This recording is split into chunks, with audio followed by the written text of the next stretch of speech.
Growing up, I knew the sign that God was with us, that love had been made manifest. It was simple. Those family gatherings at Grandma and Grandpa Altoff's. My grandmother was this pure gift from God. She lived out hospitality and warmth and welcome with every aspect of her being. The Altoffs would host. Grandma and Grandpa Mac would be there, Uncle Rudy and Auntie and Great Aunt Marie and Aunt Shirley and Uncle Joe with Steve and Scott and Aunt Jan and Uncle Jim and David and Gail and Susan and all of these folks that you've never ever heard of. They were there. And this warm aroma of sweet welcome was in the home. And then came the year of the deaths when we lost 7 elders at once. But still, the family adjusted and we gathered, just not at the Altoffs. Mom and Dad hosted, and Grandma Altoff came to stay with us Christmas Eve and day, and if we were really lucky, maybe that extra day. And the aunts and the uncles and cousins, well, they gathered. It was stability itself, and really what I want to say is it was insanity itself. But the smells and the noise and the laughter, it was a sign and love made manifest. It was what I was to look for if I was looking for a sign of God with us. Now, of course, curveballs get thrown in and life does change. Family shifts happened. Aunts and uncles and cousins moved really far away, like Oklahoma. Oh my gosh, how far, right? And my siblings grew up and had families of their own. How dare they? And one of them became a clergy person, which means you don't get Christmas off, like ever, right? And then I did the same thing. I don't know what I was thinking. But what that means is we were not ever going to gather for Christmas or Easter or any of those other kind of churchy times, right? Yet locked in my head was this image of what I was supposed to seek. I knew what God made manifest was supposed to look like, what love looked like. Enter Isaiah and this passage from 2,700 years ago. Hear what the prophet asks. Is it too little for you to weary mortals, that you weary my God also? And Isaiah doesn't stop with this rhetorical question. He decides to answer it. King Ahaz has not bothered to ask God for a sign because Ahaz knew and had this preconceived notion of what the sign would look like. And more, he was busy gathering up and creating his own signs, making his own gods. You see, it's good to be the king. It means he was in charge and he didn't have to look beyond any sign that he could create. So why did he have to bother to ask? Ahaz didn't want to wait for a sign. I'm hoping the lights changed or I'm having a stroke. So he didn't bother to wait for a sign. He didn't care to slow down enough to ask for a sign. He had everything under control. He knew what God could do, knew that if God was on your side, you would be able to crush your enemies underfoot, and you would have wealth and power. The sun would not strike you by day or the moon by night. Thank you, Psalm 121 and King David. Well, Ahaz didn't want that sign. And God basically said, well, that's just too bad for you now, isn't it? Because I myself am going to give you a sign, even if you don't ask for one. A child, Emmanuel, O my people, will come to you. So why are you still waiting for this warrior God? Why are you terrified of the gods of Syria? Why do you think that they are greater than I am? Humans still think that, I, God, am just like you, only bigger. That I have to be vengeful in this world that's obsessed with getting even. Well, I'm going to give you a sign. It's going to be this young woman who's with child. And she's going to bear a son. And he, right after he's weaned and can have these solid foods, he's going to be able to tell good from evil. So sorry that you can't as a grown-up. Can we see this sign? Or is it possible that we're so certain we know what it is we're supposed to be looking for that we miss what God is doing?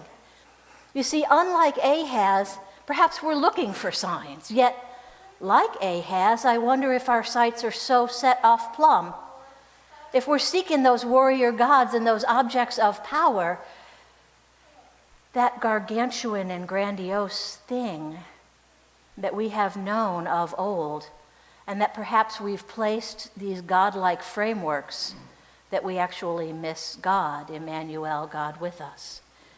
God is present in the vulnerable yet visible for those who are willing to adjust our eyes. You see, you want a sign? How about in 2020, the fourth Sunday of Advent, Pastor Scott and I, along with the worship team, were totally alone in the sanctuary. And everybody else was at home because we couldn't gather due to COVID. And Christmas Eve, those of you who were brave enough, while I was home with COVID, were outside gathering in 0 and 18 below zero. We're not doing that again. That's right. We evaluated and said, oh, great concept, it was beautiful. No. But we so wanted to be together that we put on masks and major winter gear and still were freezing.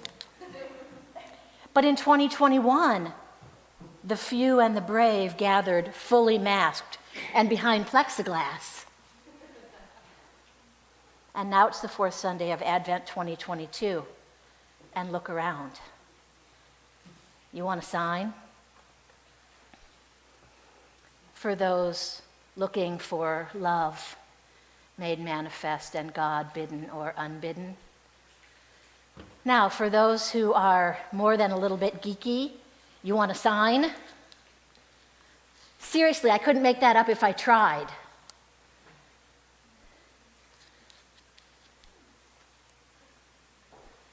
The part of me that plays with numbers in my mind says, no way! But yeah, you want a sign? Now, you want a sign. Last week in Kalispell, Montana, the fire department responded to this scene near Patrick Creek because 4 horses had fallen through the ice and they were stuck up to their necks. And it was pretty hopeless. And then this group of neighbors joined the firefighters along with animal control. And all of them worked for hours, not to worship on Christmas Eve, but to pull these 4 horses out.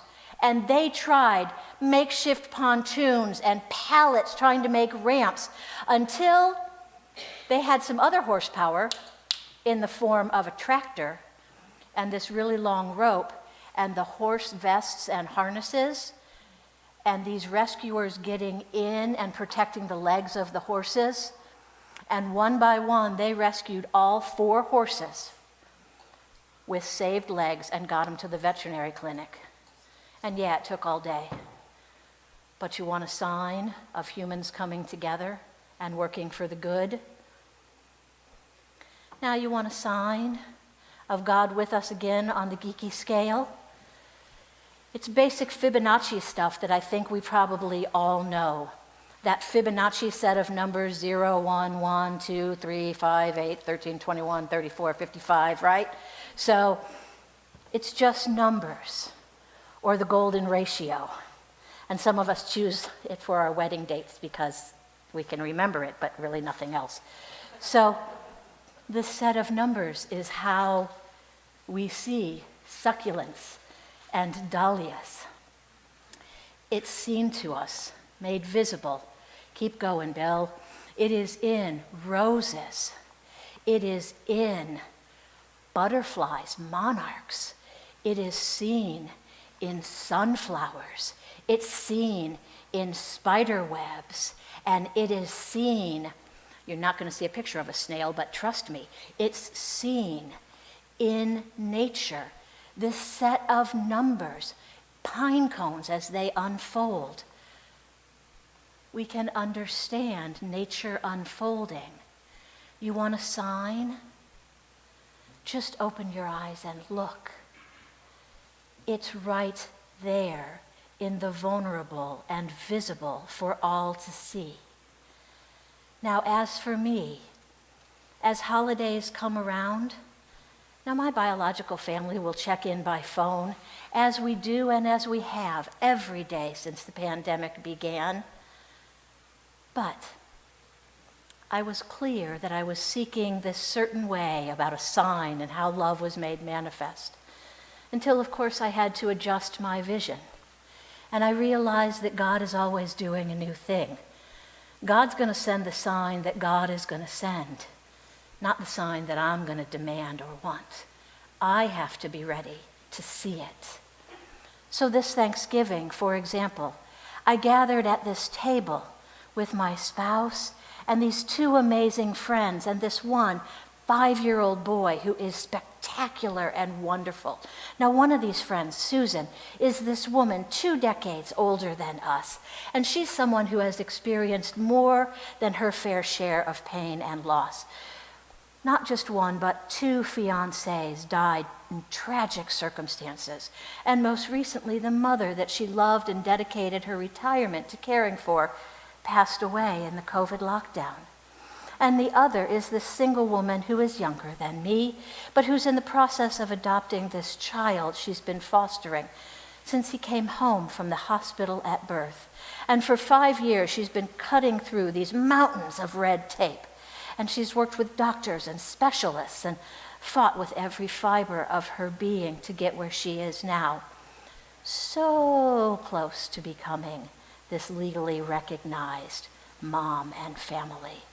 And she hosted, and we all brought dishes to share. It was utterly fantastic and truly one of the most amazing Thanksgivings I have had ever. And we sat around this small table in her living room, and we ate great food and told wonderful stories and laughed like crazy. But then when we cleared away the table, what we really did was we played like the little children we were, with these magnetic toys and these squishy marble superheroes, and laughed like the friends and family we had become. You see, some 30-something years ago, I could not have foreseen that this was the trajectory of my life. It's not the plan I was looking for. These were not the signs I was seeking. But life threw a curveball. And what I once believed was the sign of God and the manifestation of love, God with us, well, it just moved, and I had to move with it.